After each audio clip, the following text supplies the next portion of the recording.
going on, everybody? Welcome back. Dudes Who Bet Daily, August 17, 2023. We've got some NFL preseason action, which we're not going to talk about. Couple baseball games, couple races of the day. Aaron Halterman going to a race for his best bet at a small track, too. So excited to hear about why we're going to Presque Isle at some point today. Papa Dude, welcome back to the show on a Thursday here. Are we done with driver's ed now? Yeah, I've been on vacation. That's been the problem. And got back from Florida. So back in the saddle again, ready to roll. I love it. And we're just a week away from this OU start, too. I see you got the nice little picture in the background, rocking the hoodie. I don't know if you know this, but Aaron went off on a little bit of a rant on Sharp Money about Oklahoma on Monday. Oh, well, I'm sure he did. And we'll hear all about it on our show in about an hour. So I love it. Nice little segue there, Papa Dude. We got Dudes Who Bet Sports coming up right here in about an hour. Right. We got in the Magic Mike show coming up. We're doing the late pick 5 from Delmar. And of course, you're going to have Blinkers Off as well later on the channel, I assume, covering all the big time stakes races from this weekend too. So you got a ton of coverage here on Racing Dudes YouTube channel today. So make sure you just hang out. We'll be live all the time here today. Let's jump right into it. Let's talk a little baseball to kick it off here. The Padres and the D-backs, we got a rematch here of Zach Gallen and Rich Hill. Still shocked Rich Hill got a deadline trade here. Right now it's a pick 'em, basically 105 both sides. Total sitting at 8.5. Aaron, we'll kick it off with you. What do you like here? Well, you aren't kidding, man. All the talk about Rich Hill, and it's like, really? Like somebody wanted him at the deadline? And so, yeah, and look, he hasn't pitched that poorly, but he's just been Rich Hill-like, right? He gave up like 4 or 5 runs in the first start, 3 runs in the second start. That's pretty much what you're going to get from him. Give me the Diamondbacks. You know, they have been playing pretty poor until the last few games. They've kind of picked it up a little bit. I think the teams like the Diamondbacks, the Marlins, the Reds, you could throw in. Those young players, it's taken a little bit of time to kind of adjust to, oh, wow, these are really important games. They're all playing a little bit better now. So give me the Diamondbacks with Gallen on the hill against Rich Hill. Papa Dude, what do you like? He kind of stole my thunder. I got to go with that too. I think Arizona's playing a little better. San Diego's continuing to get value in Vegas, and they're not very good. I can't pick Rich Hill. So I'm going Diamondbacks as well. I think they're maybe getting things straightened out. They're not that far out of a possible wild card. So if they can get to rolling, they still get a shot. This is a big game for them today. They need to win it. I bet the Diamondbacks first 5 and cashed with it plus 122 with this exact matchup. I think it was on Sunday. It was either Sunday or Saturday that happened. I'm going to play this one again as my best bet. I'm going to go to the over, though. So I'm going to play over 8.5 here. Gallen has a 4.96 ERA on the road, a 1.96 ERA at home. That was a home game that I took the Diamondbacks minus the half run in the first 5. I think Rich Hill gives up runs again. I think Gallen's worse on the road here. I think 8.5 is low. I thought this was going to be totaled at 9.5. So I'm going to take the over 8.5 here for my best bet, Diamondbacks and Padres. All right, let's jump over here. Brewers, Dodgers. Another interesting one here. I was surprised the Dodgers weren't a little bit bigger of a favorite. Lance Lynn has been phenomenal since coming over to the Dodgers. He looked awesome against, well, it was the Rockies, and they'd like to strike out. And he struck out a bunch of them last time out. Papa Dude, we'll start with you here. What are you doing with this Dodgers-Brewers game? Well, you can't bet the Brewers. I can't anyway. Lance Lynn is one of those guys we've talked about, Aaron and I have on our show, one of those veteran guys that you get at the deadline that really helps you. His statistics had been terrible where he was at. He gets a shot in the arm. He moves to L.A. or gets out to L.A., a great team that's going to make the playoffs, and look what he's doing. He's pitching well. I can't go with the Brewers in L.A. You could make a little bit of money if the Dodgers win. I put the Dodgers in a parlay, which we'll talk about later. That's why I'm going to try to make money on them. I think they win. I like them a lot. I don't think a lot of people are not going to bet minus 145 on anybody, but it's a pretty good bet to make $60, $65 maybe. I don't know what that 70 maybe, whatever it is. Yeah, it's going to be interesting to see how Corbin Burns pitches here for Milwaukee taking on the Dodgers. Dodgers, the number 1 team in baseball from an over perspective so far this year. I kind of wanted to play the first 5 under. I'm a little scared because it's the Dodgers. So I ended up passing this one. I would want to be Dodgers something, but I'm not sure how to bet it. And so that's why I struggled with it. I like the idea of your parlay because I almost took your other half of the parlay at minus 1.5, minus 125. We'll get to that game in a second. Aaron, what do you like here, Brewers, Dodgers? Brewers. Give me the Brewers today. Easy win for the Brewers. Corbin Burns shuts them down. Lance Lynn gives up 8. Give me the Brewers in this spot. All right, interesting take there. We'll see what happens. I mean, look, I don't hate the idea of taking the Brewers plus 135 either. I mean, it seems like this one's pretty fairly priced, so I wouldn't knock you for going either way here. We're going to be interested to see how Lance Lynn's able to pitch against what looks to be a playoff team right now. Brewers up 2.5 games in the division. All right, let's jump into the race of the day here. We're going to Del Mar, race number 7, 5 furlongs over the turf course. I thought this was a really interesting race. We've got 4 horses coming out of the same race, which is a 5 furlong turf sprint on July 21st, 2023, Del Mar. And they flew home that day. I mean, the pace setter is all the way on the outside here. Heledick, who's 4-1 on the morning line, went out in 21-3, 45 out of the 12 out of 12 posts. So not an easy spot to be there. And they came home fast. They went the half in 45. They came home in 56-2. So 11-2 that final furlong. And a bunch of horses were closing. Thought this was a really tough race there. And where'd you end up on top? Yeah, I think it's a tough one as well. I went number 7, Rexford on top, 4-1 here on the morning line. Really consistent horse. The only problem is he consistently hits the board, and so you try to pick a winner. That does get frustrating. It's like, wow, you ran too good to lose, but you did, and he kind of does that a lot. But still, I think there's going to be enough pace in here. I think the 7 comes rolling late. Ran pretty good over this track last time out. So give me the 7 Rexford on top in this spot. A lot of ways you could go, but very, very even matchup. I totally agree. I don't really want the favorite with that being the case. So give me the 7. Yeah, your favorite's going to be the 4 Liberty Forever. Kind of makes sense. I mean, second off a layoff, second out as a 4-year-old for Peter Miller. You would expect you're going to get a little bit of a bump improvement there. Also coming out of that race with all the horses that I was mentioning. JJ Hernandez picks up the mount. Vasquez up last time. I have the 7 Rexford on top too. I thought that last race was really impressive with him absolutely rolling from dead last and able to make up that much ground. Not an easy thing to do over that Del Mar turf course. I will say, keep an eye on the 2-horse Yogi Bear here. He's 20-1 on the morning line. I like this one a little bit. A huge price. I went back to that last race. The horse broke slowly. This horse has never had an issue breaking slowly before. I think you're going to see this horse a little more forwardly placed. It was behind a wall of 6 horses at the top of the lane, too. Ended up having to kind of weave through traffic versus be able to get out and get loose. So a little interested in the 2 Yogi Bear at 20-1, but I agree with Aaron at Rexford on top here, 4-1. Papa Dude, where are you headed? Well, I'll make it unanimous. I like him on top as well. The 8 sure now. Do what? He's losing for sure. Oh. I don't like him. There's no question. The 8 is a little bit interesting, I think, too. I think, though, the 7, I think the 8 may get into a little bit of duel with the 4 and the 5. They may get into a little speed race, and I think the 7 will come off the pace and get them. And I'm like you, Mike, golly, when have you seen one come from 11th to 2nd like Rexford did in his last start? That's pretty impressive. So if he can get the trip to where he can make that close, I think he wins this one. Yeah, the 5 horse, I think, is sneaky one of the most important horses in this race. I mean, Mr. Iceman seems like the only horse that can really push the 8. Yeah. The 8 is got a shot to be loose speed, but the 8's been loose speed in every single one of his starts, and only one when breaking the maiden first time out at Santa Anita. So you kind of feel like the 8, I'm not going to say is cheap speed, but not one you want to necessarily bet, especially if you're playing multi-race bets. Do you agree with that one, Aaron?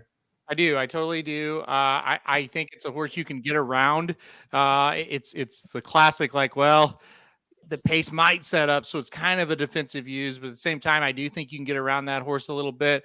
I had the 8 in 4th. I just kind of think that is a horse that just has trouble finishing races, even when you get a good setup. And like you said, the 5 could definitely go up there and push the 8 as well. So, I mean, it just wasn't for me. I don't like those ones that get those perfect trips and then falter late. And you're like, geez, if he doesn't win today, when's he going to win? Type of thing, Yeah, a little excuse breaking from the 12 post last time, but at the same point, he was still a length clear and inside by the turn. So it's not like it was this crazy pressured pace. He was kind of doing it himself and just not able to hold on. Wild card in the race, the 1 horse who got mentioned down here by Michael Olson. This horse you guys have probably seen, ran a couple times at Oakland Park, trying to get the ship and win bonus here. First time out for a new barn. Gelded, adds Lasix for the first time. Ran to Tejano Twist a couple times. Did either of you look at Cool Papa G at all? I didn't. No, I have the horse in second. I think the horse has got a shot here. We'll see if it takes the turf. I didn't put him in the top 4. So, The horse, like I said, the Tejano Twist races were pretty good. Got beat, but was third. But the last time out wasn't any good at all. You're going to Asmussen and now to a trainer that I don't know a whole lot about. I'm a little skeptical of that one. Yeah, it's I'm going to butcher this name. Lombardo Baracolo or Barcio. Sure. He was Peter Miller's assistant. So when Peter Miller got suspended, he took all of Peter Miller's horses. So that's where I'm familiar with him. Ramon Vasquez picks up the mount, rode him last time in the Smarty Jones. Be interesting race. There's a lot of different directions you can go. So it's one of the tough races of the day here. Let's go to a little bit what I think is an easier race. Saratoga race number 9 going to be the bonus race of the day. We've got a $125,000 stakes race here for 3-year-old state-bred horses. Your favorite, the one-horse Ramblin' Wreck on the inside. Kind of just ran into a loose leader last time who's back in here. It's all coming together. For the 5 horses, 4-1 on the morning line. Got to go 49.5, ended up running 136 to the final time. No one really was able to make up too much ground except for Rambling Wreck. Aaron, where are you going on top? Yeah, I'm going to go with the horse you mentioned there. I'm going to go Ramblin' Wreck on top in this spot. I just think the horse comes back and wins today. And you're right, just could not quite catch the leader last time out. I think will today. I think there's enough, whether it be the 3 or the 4, enough to kind of bother that 5 a little bit. I just think Ramblin' Wreck is the best horse in this race. I think he'll sit a decent enough trip here in the 6-horse field and get it done. The one thing, kind of pause where you don't like, hey, let's go all in on this horse. This Saratoga turf course is a little bit funky, right? We saw like the big stakes horses, they kind of ran to form, but some of these cheaper races, and I know this is a stakes race, but it is a New York bred stakes race. Some of these cheaper horses, it's been a little funky on the turf, I feel like. So we'll see.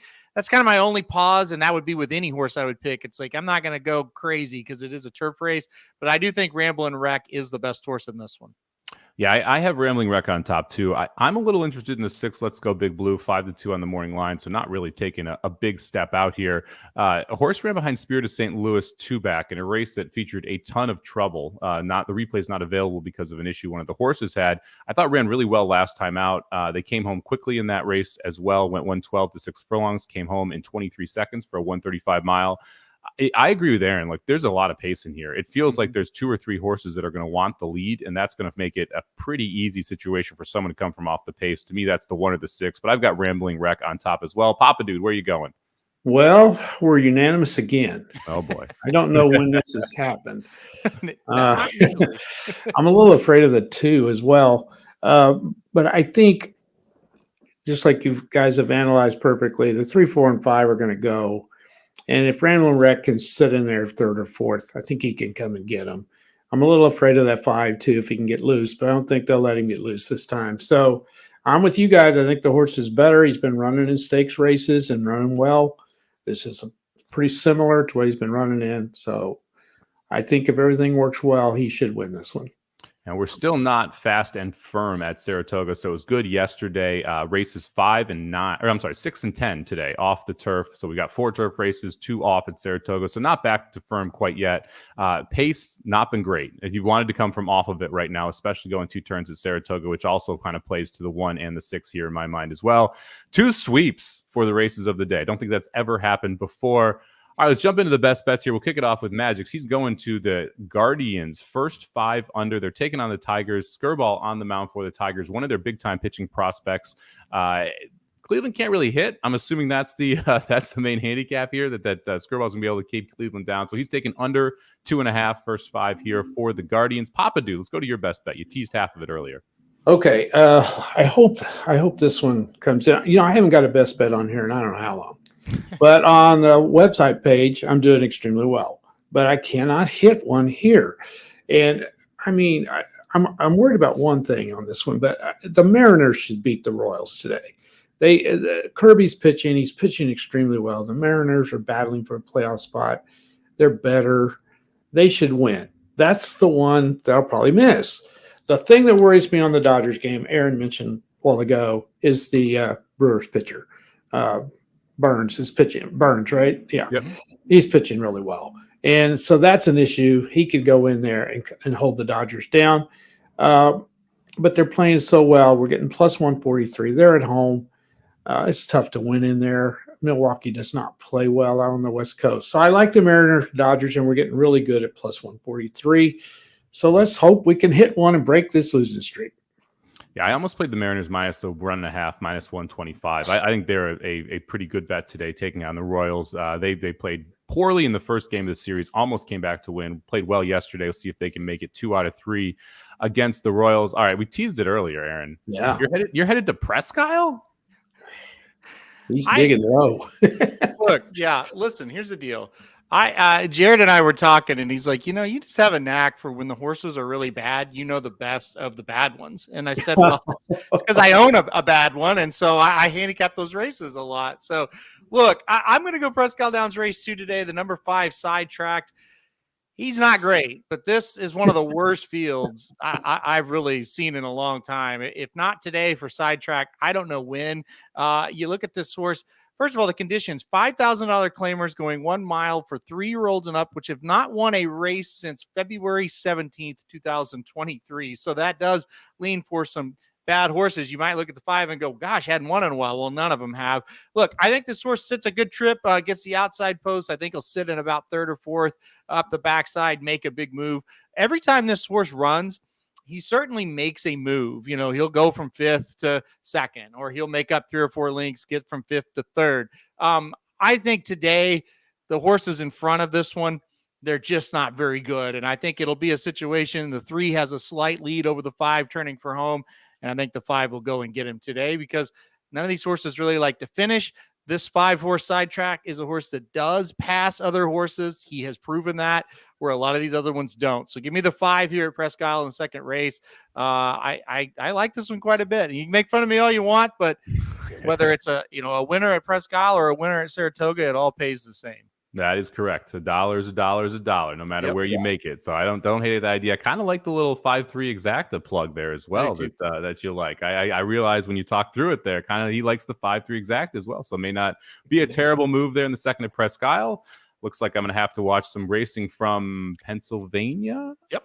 Yeah, see, there we go. Right by the shores of Lake Erie, a synthetic track. That's correct. Yes, right on. And if you ever go through Erie, Pennsylvania, right off the interstate, if you're going towards Buffalo, New York, on your right-hand side, just take a little look and you can see the whole track and facility there. I've stopped a couple times. It's a nice little place for sure. Yeah, all synthetic because trust me, they get a lot of weather through there. So you can't have a dirt or a turf track. Synthetic was the right move for this track. Speaking of teams that get a lot of weather, we do have one preseason NFL game tonight. We've got the Cleveland Browns taking on the Philadelphia Eagles. It's DTR time, boys. One of the revelations here in the preseason has been Dorian Thomas-Robinson playing. He's looked phenomenal in now.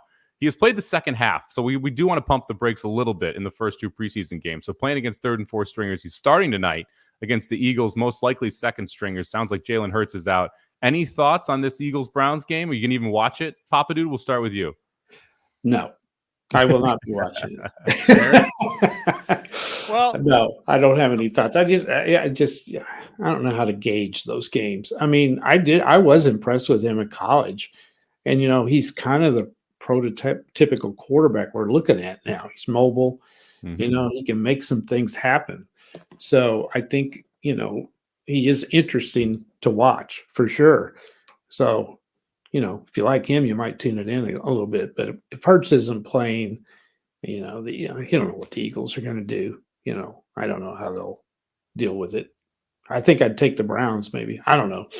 We're going to get a half of Marcus Mariota, who's, I would say, a relatively good preseason quarterback when you're talking about that side of it. Yeah. And it sounds like we're going to get, Swift and Gainwell Swift and Rashad Penny played last time. So it's going to be Gainwell and Boston Scott today in the backfield for the Eagles.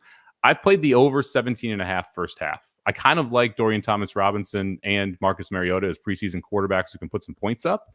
And I like the duo that we're going to see from Philadelphia in the running back position as well. So I took the over there in the first half, 17 points. Aaron, anything for you? Well, I tell you, this DTR, he definitely is a if you are a big college football fan, you loved this guy because he played for UCLA and it always come on like 9:00 at night. Right. And so it's like he was the only game for those who actually would stay up late. And I see two people shaking their head because like, oh yeah, we watched him over and over. And so it's kind of cool to see him doing this in the NFL.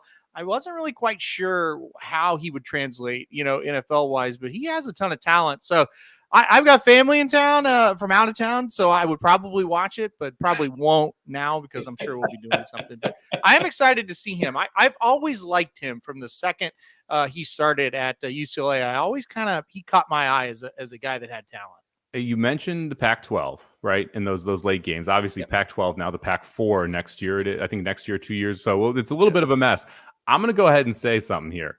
Look, I'm not saying they're the best conference. I think the Pac-12 is going to be the most entertaining conference in college football this year. You've got a lot of good quarterbacks. You're going to see a ton of points. You got 4 or 5 good teams. I think you're going to see some nice home field advantages as well, which means you're going to see some upsets. It's going to be a fun Pac-12 after dark season this year.